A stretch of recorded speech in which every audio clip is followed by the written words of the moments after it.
In today's episode, we're going to review the Mac Mini G4 and a special version of it at that.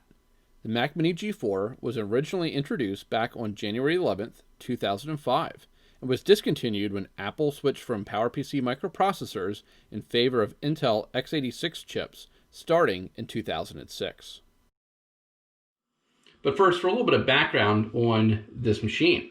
The Mac Mini was an impressive computer when it was introduced by Apple, and I feel for a number of reasons. First of all, this was really Apple's first real concerted effort at introducing a low-end, affordable Macintosh. When this computer was introduced back in 2005, it had a sales price of $499. That's it, $499. And for that money, you got the base machine with a 1.25 gigahertz PowerPC G4 processor, 256 megabytes of RAM, as well as a 40 gigabyte hard drive. If you were willing to give Apple an additional $100, they spec bumped that processor to a 1.42 gigahertz model, and they gave you double the hard drive capacity at 80 gigabytes. So a really impressive value. Even if we adjusted for inflation, taking those $2,005 and we converted them to $2,020, that $499 price tag comes out to approximately $660. Really an incredible value. For comparison, the cheapest Mac today is still a Mac Mini, but it's going to set you back in today's dollars, $799, and that's just for the base unit. So even comparing with inflation, this was an incredible value for what the computer is.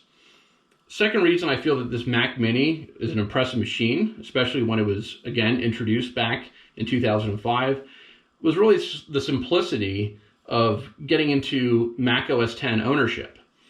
For $499, all you got was the computer, plus you get a power adapter in the box and some software. But this was really marketed as a BYODKM device, which stands for Bring Your Own Display, Keyboard, and Mouse. So if you had an existing computer, even an existing Macintosh, to upgrade to a new Mac Mini G4 was super easy, super cheap. You could use your existing display, use your existing keyboard, use your existing mouse, use your existing speakers if desired, and you could have your very first Macintosh computer.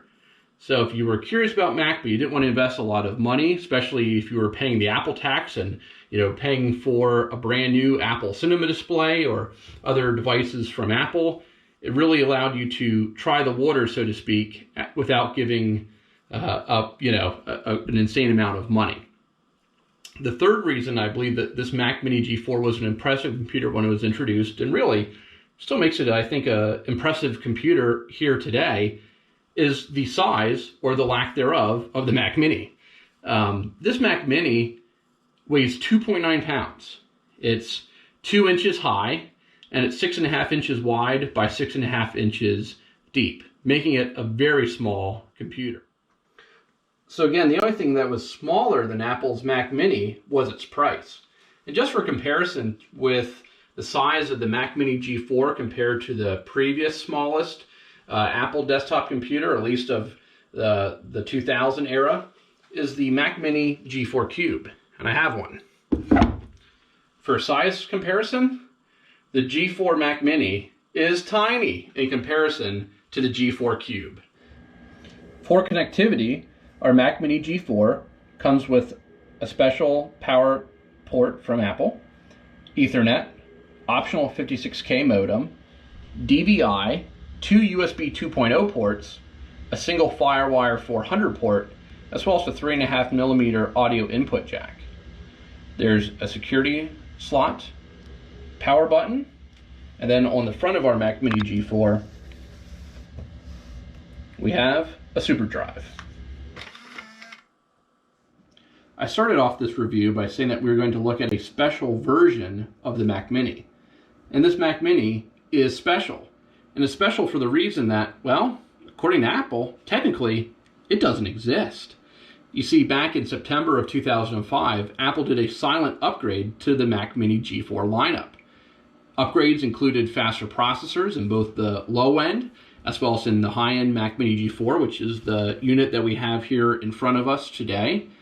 Additional upgrades included faster hard drives that would now run at 5,400 RPM as opposed to 4,200 RPM, and upgraded Bluetooth wireless, version 2.0 plus EDR. And it's really interesting that, again, this is an upgrade that, according to Apple, doesn't exist. And for proof of that, if we flip over the bottom of the Mac Mini, it says 1.42 gigahertz is the processor speed, and it lists the options that came along in this Mac Mini G4 from factory. But in reality, as is confirmed in About This Mac and in System Profiler, this is a 1.5 gigahertz PowerPC G4 processor running in this Mac Mini G4. And real quick, if we look at the specs of this Mac Mini G4, we can see it again. It's a 1.5 gigahertz PowerPC G4 processor, 1 gigabyte of memory.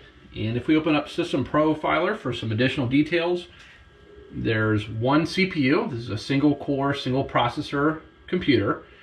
It has 512 kilobytes of L2 cache, runs on a 167 megahertz front side bus. And if we look underneath graphics, you can see that this is powered by an ATI Radeon 9200 video card, which is shared in all Mac Mini G4s. They all use an ATI Radeon 9200. One unique feature of this 1.5 gigahertz Mac Mini is it has 64 megabytes of video RAM, which is double the standard 32 megabytes that is found on all other versions of the Mac Mini G4. Benchmarks are great and do give a meaningful idea of how useful a computer is and how it compares to other machines, both current, future, or previous models. But really, the question is, are these machines any good today? In October of 2020, are Mac Mini G4s viable computers? And I would say that they are. Granted, there are limits, and I would not suggest using these machines unless you have at least a modest level of technical ability. As this computer out of the box, it will struggle with certain tasks. But with the right software, which is available at little or no cost, this machine can be used to surf the web, run word processors, spreadsheets, play vintage games, be used as a file server, and yes, it can even watch YouTube videos.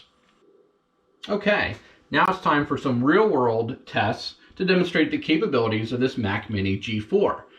So for a couple things here, we're going to look first at web browsing. And the Mac Mini G4, with the right software, works pretty well at browsing today's internet. So my favorite browser is 10.4 Fox. It's a version, a custom port of Firefox. It's regularly updated and with security updates, certain patches, and really works as a good browser. Just for some examples for you, we'll head over to Apple's website.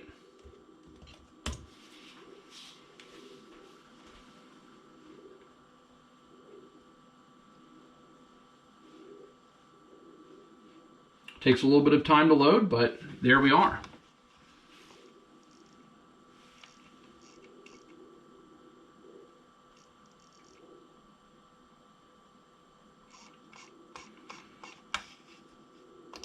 Let's try something a little bit more demanding. Head over to Fox News. Fox News, like CNN, MSNBC, really any modern newspaper or cable news outlet. They use a lot of high-resolution photos, a lot of videos. So sometimes these sites are a little slow and sluggish. But you can see here the Mac Mini G4 does handle it. Load one more website here for you. Let's go to macrumors.com. Excellent forum.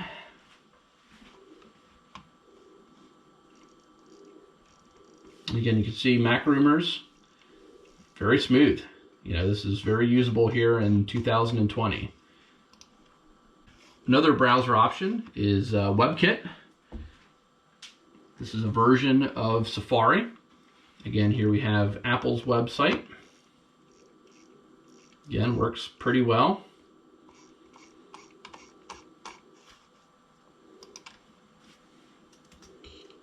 And let's head on over to barefeets.com. This is a great website if you're looking for benchmarks on both new as well as on vintage computers. Do a quick search for the Mac Mini G4. And here we go. Again, you can see this really loads really fast. Scrolling works really well. So, October 2020, the internet's perfectly fine, with some caveats on these older Mac Mini G4 systems. Won't get into it, but works perfectly fine for word processing, spreadsheets. I have Microsoft Office installed on here. You can also use OpenOffice, which is a free download. And of course, iTunes works. And at least if you're running macOS 10.5 Leopard, not only can you play songs that you have downloaded on the computer. I ripped these from a CD, but you can also connect, at least as of today, still to the iTunes store, and it even works. I'm not logged in on this computer at the moment, but you can log in here and actually purchase and download music, or maybe you've already purchased music or TV shows, videos. You can download them from the iTunes store right on your PowerPC based Macintosh.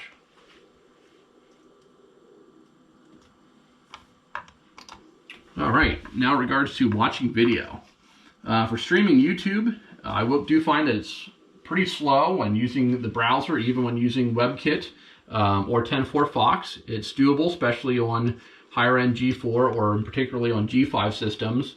But I find that 10.5 Tube is really a great way to watch and enjoy YouTube videos. Again, with the election right around the corner, again, all the everything to feed here is mostly in regards to the election. But let's look for some more entertaining information. Less controversial anyways. The PowerPC guy. And let's watch a previous video that I uploaded on upgrading this Mac Mini G4 on the RAM.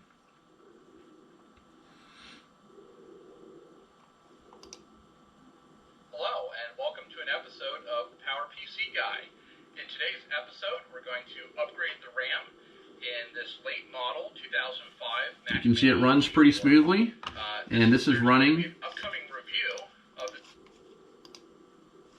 streaming at 360p. Not bad.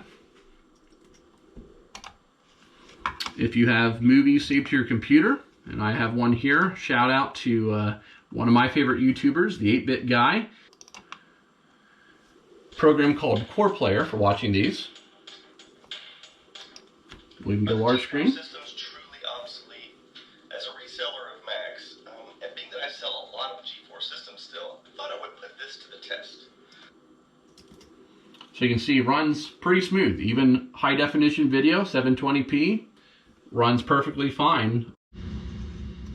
Okay, it's time for something a little bit more exciting. Let's try seeing how the Mac Mini G4 handles video gaming. Firing up here Unreal Tournament 2004. It's a pretty good video game to test out this computer.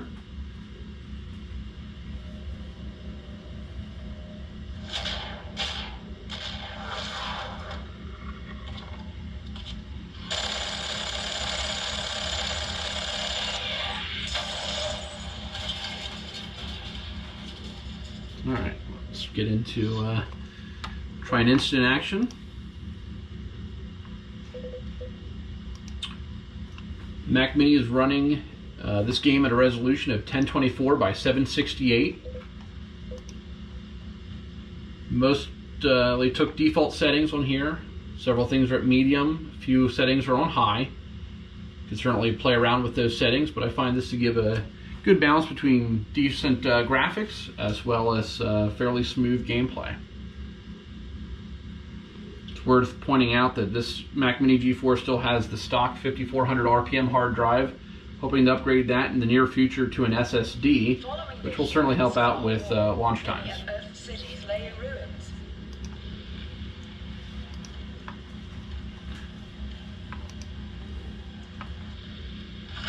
And raw.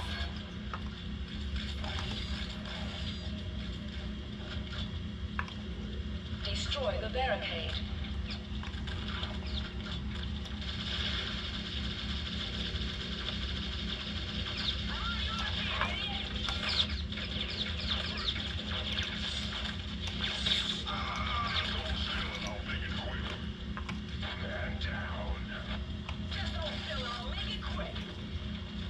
You can see gameplay is pretty smooth.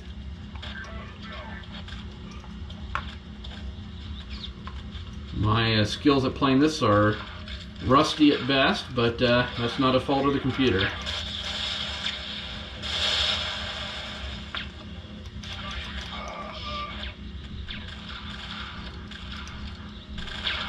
Well, anyways, I think you get the idea. So if you're interested in playing older video games, Mac Mini G4 certainly is quite enjoyable. When it comes to software, the Mac Mini G4 originally shipped with macOS 10.3 Panther and will support macOS 10.4 Tiger as well as macOS 10.5 Leopard, which is what this Mac Mini is currently running. If you require classic support for macOS 9 applications, then you do want to run macOS 10.4 Tiger. Otherwise, I recommend, if you're using it for daily use today, to run macOS 10.5 Leopard. It's worth pointing out that if you want something outside of macOS, you can run Linux on these PowerPC-based Macintoshes. There's also efforts from enthusiasts in the Mac community, and you can learn more about this on the Mac Rumors forum in the PowerPC section. But there are some people out there who are actually running a customized version of macOS 10.6 Snow Leopard on PowerPC Macs. This is pretty exciting, and hopefully in a future episode, whether it's on this Mac Mini or on another PowerPC Mac, I can demo that for you, and possibly even some versions of Linux that will run on these older Mac Mini G4 systems. So in conclusion, can you use this Mac Mini G4 today? And I think the answer to that is yes, and hopefully I've proven that to you by watching the video. We were able to surf the web, stream a YouTube video at 360p. We were able to play a high-definition 720p clip that was saved on the hard drive, even able to play some vintage video games on it using Unreal Tournament 2004, and certainly other games could be played on here, but I think that was a good illustration. Able to listen to, music, again, more mundane tasks, but still very doable on this 15-year-old Macintosh from 2005. And granted, there's some caveats to using this machine today. There's the requirement that you have at least a modest level of technical ability, but, really we're not talking anything too hard.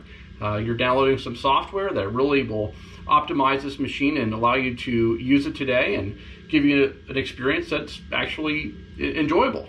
So again, I think this is a great computer, and it's really impressive to me. This machine, again, is 15 years old, so that's impressive, granted.